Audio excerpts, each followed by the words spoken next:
England versus Italy. Now, Italy have been really poor so far. That's the Six Nations. Let's call a spade a spade. They've not been good.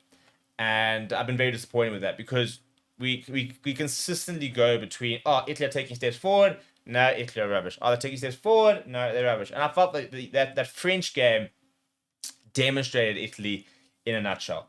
Italy scored some great tries. In fact, they scored first. And they were looking really good, and then they got pumped by France completely. I think a historical loss, record loss against France, and yet there were moments where Italy looked really good. So there's such a weird side to try and judge because I said on their day, they drew to France last year, and probably should have won. A year later, they get pumped for a record loss against them, and I think my big thing for Italy is that they are far too easy to beat. They're a side that can go and win, and they're a side that can score tries, but they're far too easy to beat in terms of they can see too much. They defensively can be so good, and then there's so many soft moments, and they kind of switch off. And I think Italy needs to become far harder to beat rather than learning how to win games. And I know it sounds like it's the same thing, but it is the same thing, realistically. I mean, if you're being honest, but I think there needs to be a side where it's far harder to break down mentally. It's far harder to try and get yourselves on top of them. There needs to be a team that is far harder to dominate, and then I think they'll start to understand that that's how you can then win close games. I also think they need to be braver. I've seen them throughout the Six Nations playing against better sides, taking the 3 points all the time and looking for points whenever they can. And I think you've also got to be honest with yourself. Against England, go for the tries. You score a couple of tries against England, I think you can beat England. But I don't think you're going to win by a battle of attrition.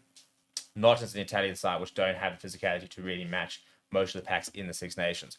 So England have named their side, and a very controversial one is Mark Smith on the bench being dropped for Elliot Daly.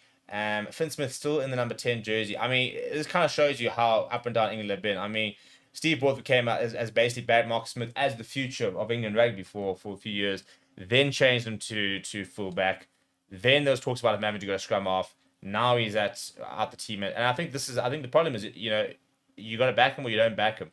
Finn Smith's now getting a run, and I think defensively, obviously, a lot better than Marcus Smith. Really gets involved defensively, does Finn Smith, makes a lot of tackles, a lot of them very dominant as well. So he brings a nice physicality that Marcus Smith can't. But you got the talent of Marcus Smith sitting on the bench. You kind of sit there going, surely there's a way of getting him in here. But in the front row, it's Ellis Gaines, Jamie George, and Will Stewart. In the second row, Amari Toja and Ollie Chesham. You then got Tom Carey, Ben Earl, and Tom Willis in the number 8 jersey. Interesting to see Ben Earl in the number 7 there, Willis in the number 8. So he's a nice player, Jack Willis. I think that I think he'll play a lot of games for England. But Mitchell partnering Finn Smith. Finn Smith, yet to be blown away by him, I think, on the attacking front. But I also think that he hasn't been given a license to. This is the big thing. And this is why Borthwick is under so much pressure, is that they've been very, very boring. They've gone with the box kick. They've really kicked off 9 a lot, and they just haven't looked to play a lot of rugby. Which, if it works, fine. Maybe it did kind of work, but it also almost backfired. And I think they've got better players in that, to be honest. I think that you watch Finn Smith in the Premiership, and he's a very good attacking fly half. And I mean, he's at Saints been absolutely world class, and Saints have been really good, scoring really cool tries in the last few years. So give him the license to do that.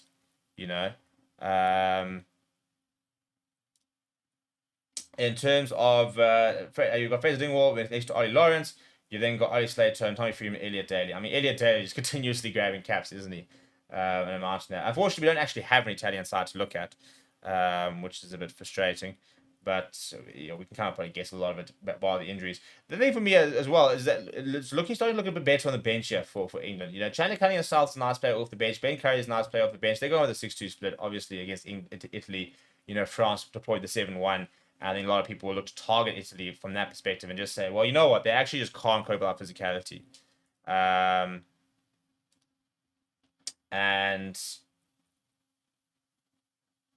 it's a case of players like Lukai and Dickey, Finn Bax coming up, young players, but Chandler Cunningham South, Ben Curry, they can come on and really batter Italy. And if you can batter Italy, then I think you beat them 9 times out of 10. So it's a strong bench from England. I'll be interested to see what Italy go with in terms of their bench. I think they should be looking more 62. I think they've got some really good forwards that I think they need to invest a little bit more into and back themselves. Whether we'll see that, I highly doubt it, but could be. But I do expect England to get the result here, but Italy just need to show us something. I mean, if there was ever a game for Italy to try and pitch up, they're sitting above Wales, so because they beat Wales.